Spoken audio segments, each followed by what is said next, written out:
সর্বশেষ নীতি আল্লাহ পাক কি বলেছেন? আল্লাহ পাক বলেন ওয়াউফু বিল আহদি ইন্নাল আহদা কানা মাসউলা।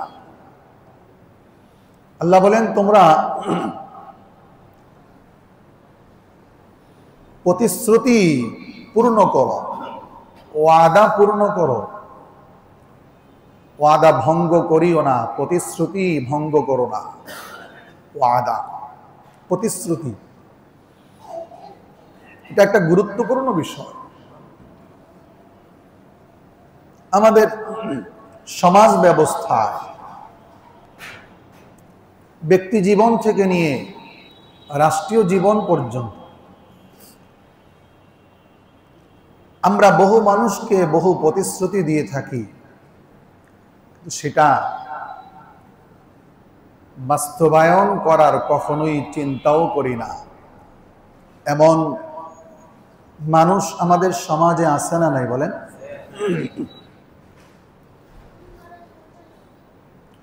নেতা নেত্রী থেকে শুরু করে কর্মী পর্যন্ত, সমাজের রাষ্ট্রের উচ্চ পর্যায় থেকে একবারে নিম্ন পর্যায় পর্যন্ত সব শ্রেণীর মানুষ আমরা আজ ওয়াদা ভঙ্গের একটা প্রতিযোগিতায় লিপ্ত হয়েছি। অথচ এটা কত গুরুত্বপূর্ণ বিষয়। আল্লাহ বলেন আউফু বিল আহদি, তোমরা ওয়াদা পূর্ণ করো, প্রতিশ্রুতি পূর্ণ করো, কারণ ইন্নাল আহদা কানা মাসউলা। আল্লাহ বলেন অবশ্যই তুমি তোমার প্রতিশ্রুতি সম্পর্কে, তুমি তোমার ওয়াদা সম্পর্কে আল্লাহ পাকের কাছে প্রশ্নের মুখোমুখি হবা। তোমাকে জিজ্ঞাসা করা হবে তুমি কেন প্রতিশ্রুতি পূর্ণ করনি, ওয়াদা কেন ভঙ্গ করেছিলে। এ ব্যাপারে তুমি মাসউল হবা, আল্লাহ পাকের কাছে জবাবদিহি করতে হবে। অন্য আয়াতে আল্লাহ বলেন ইয়া আইয়ুহাল্লাযীনা আমানু আউফু বিল উকুদ।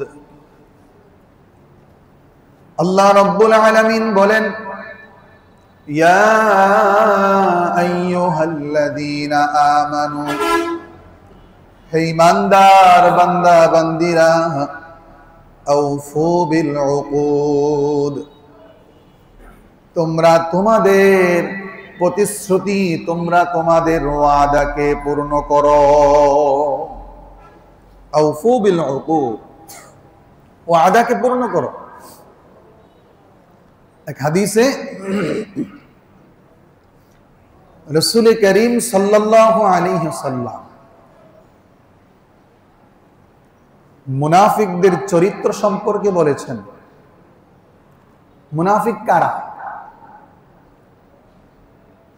কি কি বদ স্বভাব, বদ চরিত্র একজন মানুষের মাঝে পাওয়া গেলে তাকে মুনাফিক বলা যাবে।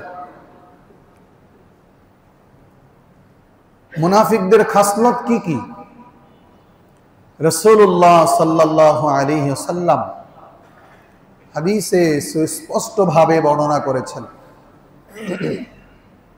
রাসূলুল্লাহ বলেন ক্বালা রাসূলুল্লাহ সাল্লাল্লাহু আলাইহি ওয়াসাল্লাম আয়াতুল মুনাফিকি সালাসুন ইযা হাদ্দাসা কাযাবা ওয়া ইযা ওয়া'আদা আখলাফা ওয়া ইযা আতুমিনা খানা আও কামা ক্বালা an-নবী আলাইহিস সালাতু ওয়াস সালাম। রাসূলুল্লাহ সাল্লাল্লাহু আলাইহি ওয়াসাল্লাম বলেছেন মুনাফিকের নিদর্শন, মুনাফিকের আলামত, মুনাফিকের খাসলত হলো তিনটা। কয়টা বলেন? তিনটা। খুব ভালো করে শুনেন। এই খাসলত যদি কারো মাঝে থাকে সে যেন বুঝে নেয় রাসূলুল্লাহ তাকে মুনাফিক বলেছেন। এই তিন খাসলত যদি কারো ভিতরে থাকে রাসূলুল্লাহ বলেছেন সে হলো কি? মুনাফিক। এক নম্বর, ইদা তুমিনা খানা, আমানত রাখলে আমানতের খেয়ানত করে। আমানত রাখলে কি করে? আমানতের খেয়ানত করে। আমানত বলতে আমরা কি বুঝি? আমানতের কথা বললেই আমরা সবাই যে বিষয়টা বুঝি সেটা হলো যে টাকা পয়সা। কেউ আপনার কাছে টাকা রাখলো, যদি এই টাকা তার কাছ থেকে অনুমতি ছাড়াই আপনি ব্যবহার করে ফেলেন, এটা খেয়ানত। আমরা শুধু এটাই বুঝি। আসলে এতটুকুনের নামই আমানত নয়,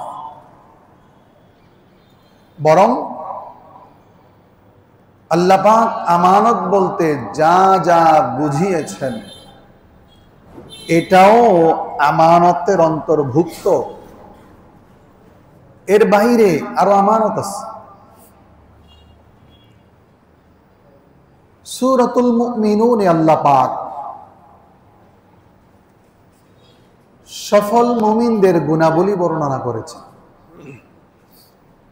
সফল মুমিন কারা? কাদেরকে সফল মুমিন বলা যায়? সবাই সফল হয় না।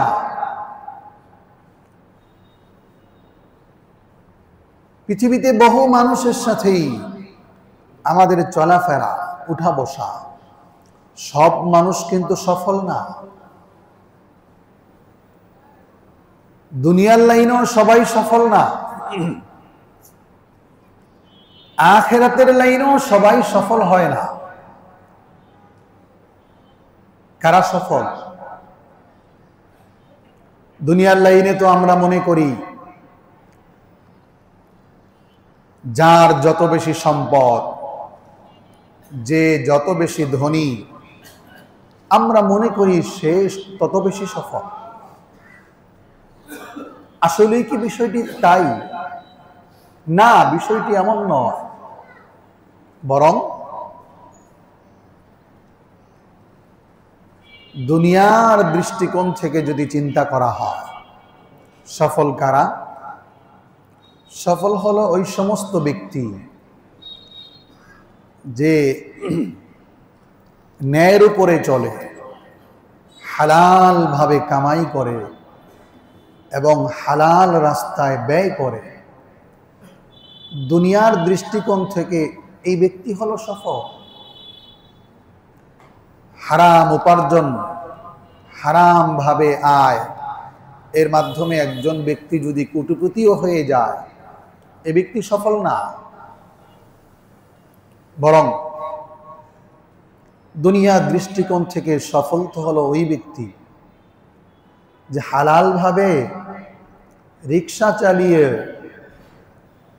দৈনিক 500 টাকা ইনকাম করে, হালাল। দুনিয়াবী দৃষ্টিকোণ থেকে সে সফল। যে ব্যক্তি চাঁদাবাজি করে টাকা কামায়, অন্যের সম্পদ দখল করে যে ব্যক্তি ধনী হয়, সমাজের দুর্বলদের উপরে জুলুম করে যে ব্যক্তি প্রভাবশালী হয়, সে কিন্তু সফল না। সে সফল না। হাজারো অসহায় দুর্বলদের বদদোয়া তার জীবনের প্রতিটি অধ্যায়ে, প্রতিটি ক্ষেত্রে অসহায়দের বদদোয়া আহাজারি লেগে আছে। এই তো হলো দুনিয়ার সফল। তো বাস্তবিক অর্থে সফল কারা? এই সফল মুমিনদের পরিচয় আল্লাহ পাক সূরাতুল মুমিনুনে বর্ণনা করেছেন। সেখানে আল্লাহ তাআলা এক পর্যায়ে সফল মুমিনদের গুণগুলো বর্ণনা করতে গিয়ে বলেছেন, ওয়াল্লাযীনা হুম লিআমানাতিহিম ওয়া আহদিহিম রাউন। সফল মুমিনদের গুণাবলী বর্ণনা করতে গিয়ে আল্লাহ রাব্বুল আলামিন বলেন, ওয়াল্লাযীনা হুম লিআমানাতিহিম ওয়া আহদিহিম রাউন। সফল মুমিন তারাই যারা আমানতের খেয়ানত করে না, যারা আমানতের ব্যাপারে দায়িত্বশীল হয়। আমানাতুন এক বচন, আমানাতুন বহু বচন। তার মানে বোঝা গেল শুধু টাকা পয়সা এটাই আমানত, বিষয়টি এমন নয়, বরং এর বাইরে আরো যত কিছু আছে। যেমন কেউ আপনার কাছে তার গোপন কিছু কথা বলেছে,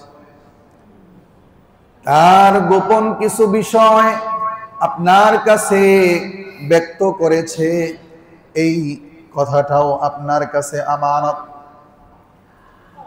এই কথাটাও আপনার কাছে কি? আরো বড় আমানত হলো রূহের জগতে আল্লাহ রাব্বুল আলামিন আমাদেরকে সৃষ্টি করার পর আল্লাহ তাআলা আমাদেরকে প্রশ্ন করেছিলেন, আলাস্তু বিরাব্বিকুম। আল্লাহ পাক প্রশ্ন করেছিলেন, আলাস্তু বিরাব্বিকুম, আমি কি তোমাদের রব নই? আমি কি তোমাদের রব নই? সেদিন আমরা সবাই সমস্বরে বলেছিলাম, অলু বালা। সবাই সেদিন বলেছিলাম, হা হা, আপনি আমাদের রব, আপনি ছাড়া আমাদের আর কোনো ইলাহ নাই। এই যে ওয়াদা, এই যে প্রতিশ্রুতি, প্রতিদিন 5 ওয়াক্ত নামাজে আমরা আল্লাহ পাকের কাছে ওয়াদাবদ্ধ হই। 5 ওয়াক্ত নামাজের প্রতি রাকাতেই প্রত্যেক মুসলমান এই কথা আল্লাহ পাকের কাছে আমরা ওয়াদাবদ্ধ হই। আমরা বলি, ইয়্যাকা না'বুদু ওয়া ইয়্যাকা নাস্তাঈন। ঠিক কি না বলেন? ইয়্যাকা না'বুদু, প্রতি নামাজই বলি, এটা ওয়াদা, প্রতিশ্রুতি। আল্লাহ, আমরা আপনারই ইবাদত করি একমাত্র। শুধু এটা না যে আল্লাহ আমরা আপনার ইবাদত করি, ইয়্যাকা না'বুদু। উলামায়ে কেরাম বুঝবেন এখানে অর্থটা কতটা তাকিদের সাথে বলা হয়েছে। আমরা একমাত্র আপনারই ইবাদত করি এবং আপনার কাছেই সাহায্য চাই। প্রতিশ্রুতি রক্ষা করা, ওয়াদা রক্ষা করা, এটা মুসলমানের কি বলে, মুসলমানিত্বের আলামত। কোন মুসলমান প্রতিশ্রুতি ভঙ্গ করতে পারে না। এজন্যই তো রাসূল করিম সাল্লাল্লাহু আলাইহি সাল্লাম বলেছেন, قال رسول الله صلى الله عليه وسلم আয়াতুল মুনাফিকি সালাস। মুনাফিকের আলামত কয়টা? 3টা। কয়টা? 3টা। ইযা হাদাসা কাযাবা, কথা বলে যখন মিথ্যা বলে। এবার এখানে যারা উপস্থিত আছেন প্রত্যেকেই নিজেকে নিজে জিজ্ঞেস করুন, ইস্তাফতি কলবাক, নিজে নিজেকে প্রশ্ন করুন, যখন কথা বলেন কথায় কথায় যদি মিথ্যা বলেন তাহলে আপনি মুনাফিক। এরকম আছে না নাই বলেন? রাসূলুল্লাহ বলেন, আমানত রাখলে আমানতের খেয়ানত করে। এই যে 3.5 হাত, এই বডিটা, এই দেহটা, এটা আল্লাহ পাকের পক্ষ থেকে আমার আপনার কাছে আমানত। এই বডি ব্যবহার করে যারাই আল্লাহ পাকের বিরোধিতায় লিপ্ত, আল্লাহ পাকের হুকুম লঙ্ঘন করে, প্রত্যেক ব্যক্তি এই আমানতের খেয়ানতকারী।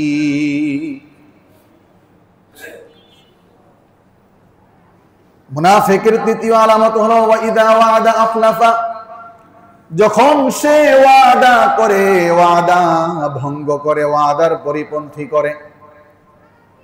এজন্য মুমিন যে সে কোনোদিন প্রতিশ্রুতি ভঙ্গ করতে পারে না। পারে বলেন? মুমিন যে সে প্রতিশ্রুতি ভঙ্গ করতে পারে না।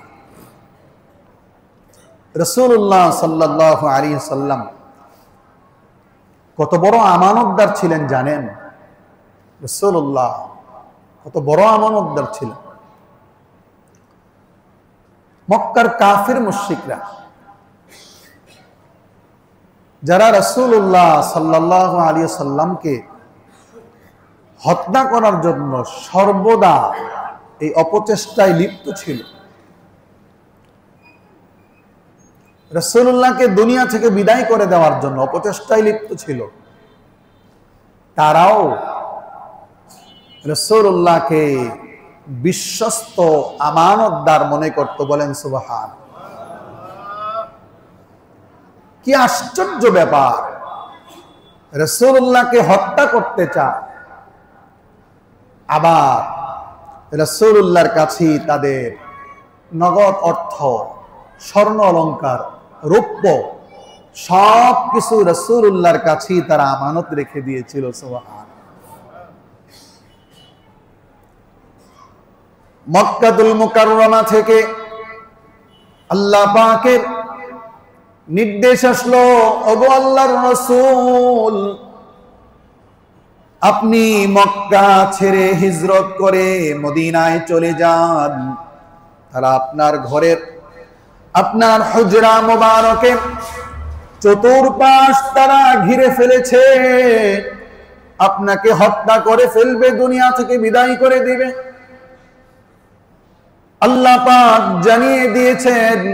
রাসূলুল্লাহ হযরতে আলীকে ডাকলেন, বললেন আলী, ইন্নী লা উহিব্বু, আমি পছন্দ করি না মক্কা ছেড়ে চলে যাব আর তাদের আমানত আমার কাছে নষ্ট হবে, এটা আমি পছন্দ করি না। সুবহানাল্লাহ। রাসূলুল্লাহ বললেন, আলী শোনো, কাফেররা আমার ঘরের চতুর্পাশ ঘিরে ফেলেছে, তারা আমাকে হত্যা করবে, আল্লাহ পাকের পক্ষ থেকে হুকুম আসছে আমি চলে যাব। তুমি আমার বিছানায় শুয়ে পড়ো, ঘুমিয়ে পড়ো, সকাল বেলা তারা যখন ঘরে ঢুকবে আমি তোমার কাছে কাফেরদের, মুশরিকদের সম্পদগুলো বুঝিয়ে দিয়ে গেলাম। এই সম্পদ তার, এই সম্পদ তার, এটা তার, এটা অমুকের অমুকের, সব কিছু তোমার কাছে বুঝিয়ে দিয়ে গেলাম। সকালবেলা তারা যখন আমাকে পাবে না, তোমার দায়িত্ব হলো তুমি এই সম্পদগুলো কাফেরদের কাছে বুঝিয়ে দিয়ে তারপরেই তুমি মক্কা ছেড়ে মদিনায় চলে আসবা। সুবহান। চিন্তা করেন, যারা রাসূলুল্লাহকে হত্যার জন্য পুরা বাড়ি ঘিরে ফেলেছে, ওই মুহূর্তেও তাদের সম্পদ, তাদের আমানত, তাদের প্রতিশ্রুতি রক্ষা করার জন্য রাসূলুল্লাহ কতটা যত্নবান ছিলেন। আল্লাহু আকবার। হযরত আলী বললেন, ইয়া রাসূলুল্লাহ, আপনি চলে যাবেন, আপনার বিছানায় আমি ঘুমাবো, তারা যদি আমাকে হত্যা করে ফেলে।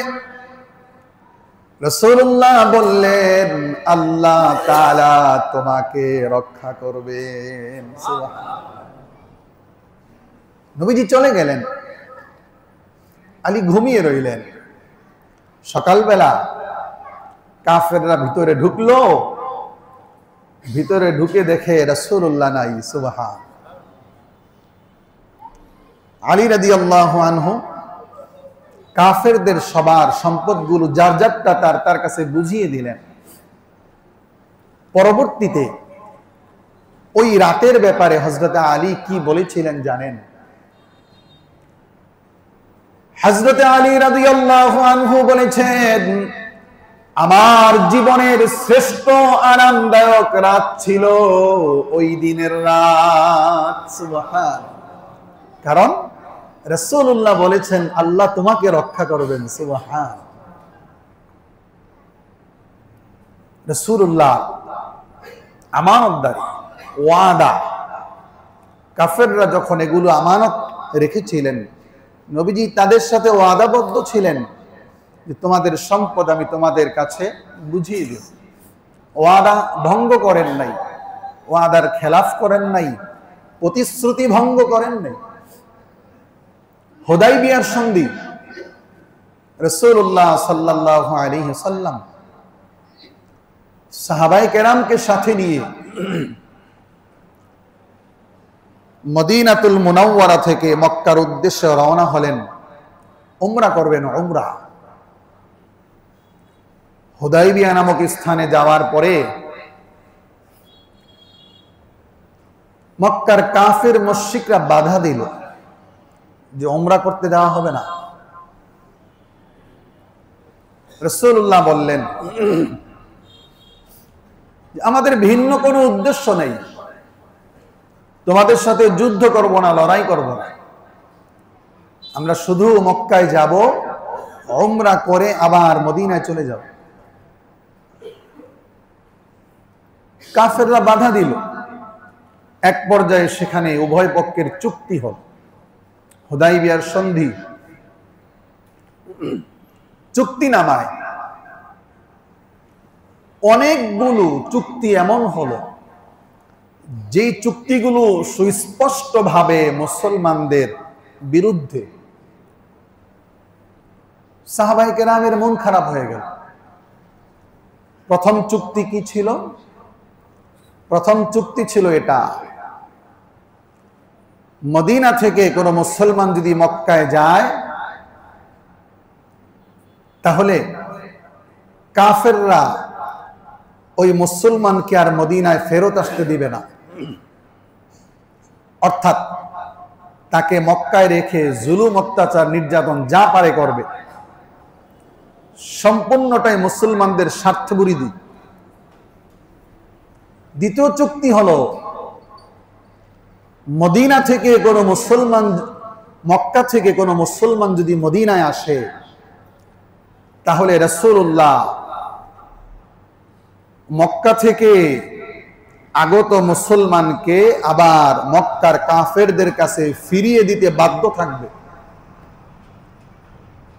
বলেন, এই চুক্তিগুলো কোনোভাবে যৌক্তিক? রাসূলুল্লাহ সাল্লাল্লাহু আলাইহি ওয়াসাল্লাম শান্তি প্রতিষ্ঠার জন্য ধৈর্য এবং সবরের পরিচয় দিয়ে তাদের অযৌক্তিক দাবিগুলো মেনে নিলেন। সাহাবায়ে কেরাম সবার মন খারাপ। চুক্তিনামা শেষ হয়ে গেল। ফাইনাল এমন সময়ে মক্কা থেকে হযরতে আবু জান্দাল রাদিয়াল্লাহু আনহু পায়ে শিকল বাঁধা অবস্থায় দৌড়ে আসছেন,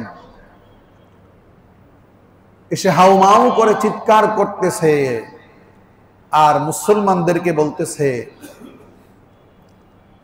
মক্কার কাফেরদের জুলুম এবং অত্যাচার সহ্য করতে না পেরে আমি পলায়ন করে তোমাদের কাছে চলে এসেছি। তোমাদের কাছে অনুরোধ, হাত জোর করে ক্ষমা চাই, তোমরা আমাকে মক্কার কাফেরদের হাতে তুলে দিও না। আবু জান্দাল রাদিয়াল্লাহু আনহু সমস্ত শরীরে জুলুম এবং অত্যাচার নির্যাতনের চিহ্ন দেখা যাচ্ছে। আবু জান্দাল বারবার বলতেছেন, তোমরা আমাকে মক্কার কাফেরদের হাতে তুলে দিও না। রাসূলুল্লাহ সাল্লাল্লাহু আলাইহি ওয়াসাল্লাম বললেন, এটা কোনোভাবেই সম্ভব না। হযরতে ওমর তরবারি নিয়ে দাঁড়িয়ে গেলেন, বললেন, ইয়া রাসূলুল্লাহ, যারা আমার এই ভাইকে এভাবে অত্যাচার করেছে তাদের বদলা নিতে চাই। রাসূলুল্লাহ বললেন, ইয়া ওমর ইন্নী, রাসূলুল্লাহ বললেন, হে ওমর, আমি কখনো ইন্নী লা আখুনু, আমি কখনো খেয়ানত করি না, কখনো ওয়াদা ভঙ্গ করি না। কাজী ওয়াদা অনুযায়ী, প্রতিশ্রুতি অনুযায়ী, চুক্তি অনুযায়ী আবু জান্দালকে মক্কায় তার মুশরিক বাবার কাছে তুলে দেওয়া হলো। আল্লাহু আকবার। চিন্তা করেন রাসূলুল্লাহ ওয়াদা কিভাবে রক্ষা করেছেন, প্রতিশ্রুতি কিভাবে রক্ষা করেছেন। কখনোই প্রতিশ্রুতি ভঙ্গ করেন নাই, ওয়াদা ভঙ্গ করেন নাই। আরেক সাহাবী হযরত আবু বসর রাদিয়াল্লাহু আনহু, তারও একই অবস্থা। মক্কার কাফের মুশরিকদের জুলুম অত্যাচার সহ্য করতে না পেরে মদিনায় চলে আসছিলেন পলায়ন করে। রাসূলুল্লাহ তাকেও ফেরত দিয়ে দিয়েছেন। রাসূলুল্লাহ এক মুহূর্তের জন্য হুদাইবিয়ার সন্ধি চুক্তি ভঙ্গ করেন নাই। এর ফলশ্রুতিতে আল্লাহ পাক মুসলমানদের জন্য বিজয় দান করেছিলেন। আল্লাহ পাক বলেন, ইন্না ফাতাহনা লাকা ফাতহাম মুবিনা। হুদাইবিয়ার সন্ধি চুক্তি 16 আনায় 16 আনা রক্ষা করার কারণে পরবর্তীতে আল্লাহ রাব্বুল আলামিন মুসলমানদের মক্কা বিজয় দান করেছিলেন। সাময়িক কষ্ট হয়েছে আবু জান্দাল রাদিয়াল্লাহু আনহু আবার যখন মক্কায় চলে গেলেন, তার উপরে নির্যাতন, জুলুম, অত্যাচারের স্টিম রোলার চালানো হল। কিন্তু প্রতিশ্রুতি, ওয়াদা রক্ষা করার কারণে কি হলো? আল্লাহ পাকের পক্ষ থেকে সাহায্য আসলো, মক্কা বিজয় হলো। মদিনার মুসলমানরা মক্কায় বিনা বাধায় প্রবেশ করেছিল। কোন কুফফার বাধা দেওয়ার মতো দুঃসাহস দেখাতে পারে নাই। এজন্য আমরা যদি চাই আমাদের সমাজ সুষ্ঠু সুন্দর হোক, আমরা যদি আমাদের রাষ্ট্র সুন্দর হোক, শান্তি শৃঙ্খলা ফিরে আসুক, সুন্দর একটি রাষ্ট্র সমাজ যদি চাই, তাহলে কোরআনুল কারীমের এই যে 10 মূলনীতি আমি আপনাদের কাছে অনেকগুলো জুমা ব্যাপী আলোচনা করলাম, এই 10 মূলনীতির উপরে চললেই সমাজে শান্তি ফিরে আসবে আর রাষ্ট্রেও শান্তি ফিরে আসবে। একটু লক্ষ্য করুন, আমাদের দেশে নেতা নেত্রীরা নির্বাচনের আগে যে প্রতিশ্রুতিগুলো জনগণকে দেয়, এই প্রতিশ্রুতিগুলো যদি তারা 16 আনায় 16 আনা বাস্তবায়ন করত, এদেশে অশান্তি থাকতো? এরা নির্বাচনী জনসভায় বক্তৃতায় বলে থাকে মাদক মুক্ত সমাজ গড়ব, অথচ এদের হাত ধরি মাদক ব্যবসায়ীরা প্রতিটি পাড়া মহল্লায় অবাধে মাদকের ব্যবসা করে যাচ্ছে, ঠিক কিনা বলেন? হ্যাঁ, তাহলে বোঝা গেল ওই যে রাসূলুল্লাহর হাদিস, আয়াতুল মুনাফিকি সালাস, মুনাফিকের আলামত কয়টা? একটা হলো যখন কথা বলে মিথ্যা বলে, আরেকটা হলো ওয়াইদা ওয়াদা আখলাফা, প্রতিশ্রুতি দিলে প্রতিশ্রুতি ভঙ্গ করে, এবং ইদা তুমিনা খানা, আমানতের খেয়ানত করে। আমার দেশের অধিকাংশ নেতা নেত্রীদের মাঝে মুনাফিকের এই তিন স্বভাবের তিনটাই আছে, ঠিক কিনা বলে? কিভাবে হবে? হবে কিভাবে? এই যে ভূমিকম্প হলো, ভয়াবহ ভূমিকম্প হলো বাংলাদেশেই প্রথম, এই প্রথমই ভূমিকম্পের উৎপত্তি স্থল বাংলাদেশ। এর মাধ্যমে আল্লাহ পাক কি সিগন্যাল দিচ্ছেন? কি সিগন্যাল? আমাদেরকে ফিরে আসতে বলতেছেন, ফিরে আস। কোরআনুল কারীমে আল্লাহ পাক এত সুন্দর করে চমৎকার ভাবে আল্লাহ পাক বুঝিয়েছেন। আল্লাহ বলেন, ইয়া আইয়ুহাল ইনসান মা গররাকা বিরাব্বিকাল কারীম। শুধু মুসলমানদেরকে ডাক দিয়ে আল্লাহ পাক বলেননি, বরং সারা পৃথিবীর মানুষকে আল্লাহ তাআলা ডাক দিয়েছে। আল্লাহ বলেন, ইয়া আইয়ুহাল ইনসান, হে পৃথিবীর লোক সকল শোনো, মা গররাকা বিরাব্বিকাল কারীম, কোন বস্তু, কোন জিনিস তোমাদেরকে এমন দয়াময় রব থেকে দূরে সরিয়ে রাখলো? এমন দয়াময় রব থেকে তোমাদেরকে কোন জিনিস দূরে সরিয়ে রাখলো? এই যে ভূমিকম্প হলো, আল্লাহ পাক চাইলেই পারতেন গোটা দেশটাকে মাটির ভিতরে দাবিয়ে দিতে, ঠিক কিনা বলে? কিন্তু ওই যে মা গররাকা বিরাব্বিকাল কারীম, মালিকের আমাদের প্রতি অনেক দয়া, অনেক মায়া। এই জন্য আল্লাহ তাআলা বারবার সুযোগ দিতেছেন আমাদের, আমরা যেন ফিরে আসি, আমরা যেন আখিরাতমুখী জীবন যাপন করি, আমরা যেন মসজিদমুখী হই, গান বাজনা যেন ছেড়ে দেই, সুদ ঘুষ যেন ছেড়ে দেই, চাঁদাবাজি, মানুষের উপরে জুলুম, এগুলো যেন ছেড়ে দেই। এরপরে আল্লাহ পাক চূড়ান্ত ফয়সালামূলক কথা বলে দিয়েছেন। আল্লাহ বলেন, কুল্লু মান আলাইহা ফান ওয়া ইয়াবকা ওয়াজহু রাব্বিকা যুল জালালি ওয়াল ইকরাম। কুরআনুল কারীম খুলে দেখুন, আল্লাহ পাক কত সুন্দর করে বলেছেন, কুল্লু মান আলাইহা ফান। একটা দিন এমন এসে যাবে যেদিন এই যে বিশাল আসমানটা ভেঙে চূর্ণ বিচূর্ণ হয়ে পড়বে, বিশাল বিশাল তারকারাজি সব কিছু খসে পড়বে, বিশাল চন্দ্র, বিশাল সূর্য সব কিছু ভেঙে চূর্ণ বিচূর্ণ হয়ে যাবে। পৃথিবীতে কোনো প্রাণের আর অস্তিত্ব থাকবে না।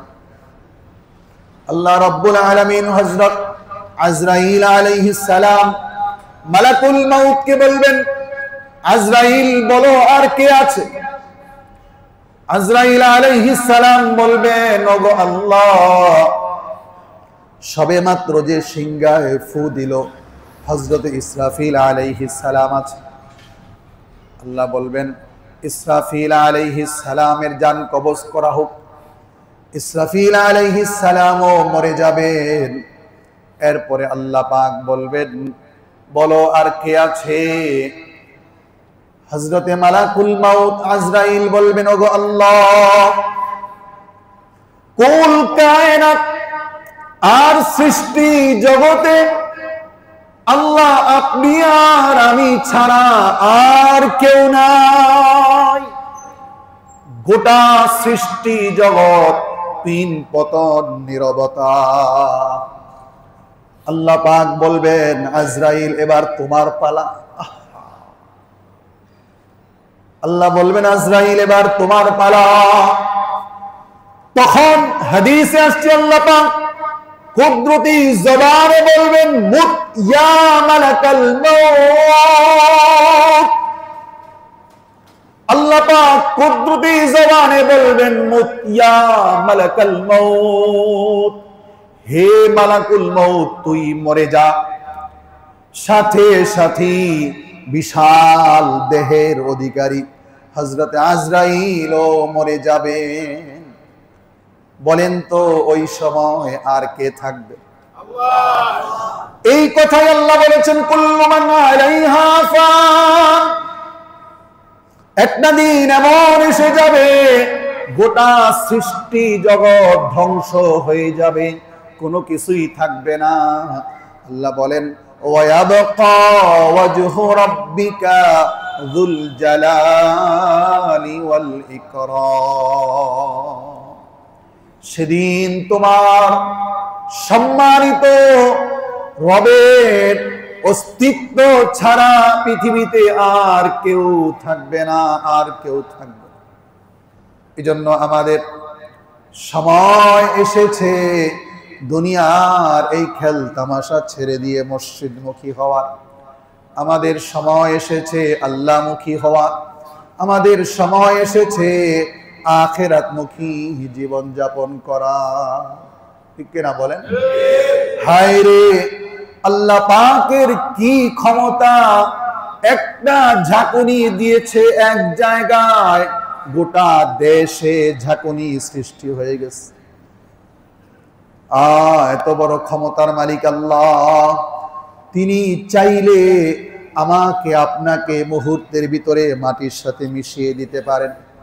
সকালবেলা ঘুম থেকে ওঠার পরে রাতের বেলা ঘুমোতে যাওয়া পর্যন্ত আল্লাহ পাকের অসহস্র অসংখ্য অগণিত নাফরমানিতে আমি আপনি আমরা লিপ্ত থাকি। তারপরও মালিক বড় মেহেরবান, মালিক বড় দয়ালু। আমাকে আপনাকে তিনি ঘুম পাড়ান, আবার তিনি ঘুম থেকে জাগিয়ে দেন। ঠিক কিনা বলেন? এই জন্য মুহতারাম হাজিরিন, আমাদের সবার জন্য উচিত মসজিদমুখী হওয়া, আল্লাহমুখী হওয়া, গুনাহ ছেড়ে দেওয়া। আল্লাহ তাআলা আমাদের সবাইকে যে কথাগুলো বললাম শুনলাম, এগুলোর উপরে মৃত্যু পর্যন্ত মুহাব্বতের সাথে আমল করার তৌফিক দান করেন। সকলেই বলি আমিন। ওয়া আখির দাওয়ানা আনিল হামদুলিল্লাহি রাব্বিল আলামিন।